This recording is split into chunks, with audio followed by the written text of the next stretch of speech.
Pandian stores சீரியலில் இன்னைக்கு ஜாமீன் கிடைச்ச வீட்டுக்கு வந்த குடும்பம் கோமதி அண்ணன்கள் கிட்ட உருக்கமா பேசினது பாண்டியன் மயில் மேல எடுத்த அதிரடி முடிவுன்னு எபிசோட் முழுக்க சென்டிமெண்ட்.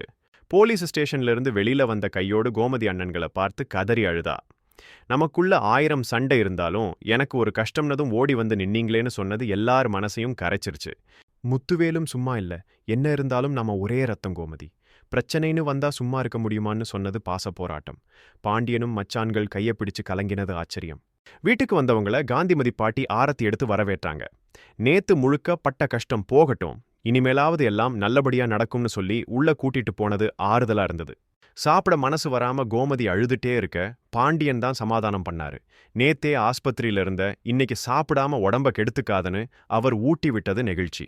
சரவணன் கிட்டேயும் பாண்டியன் மன்னிப்பு கேட்டாரு. என்னாலதான் உன் வாழ்க்கை இப்படி ஆகிருச்சுன்னு அவர் வருத்தப்பட சரவணன் தெளிவா ஒரு முடிவு சொன்னான்.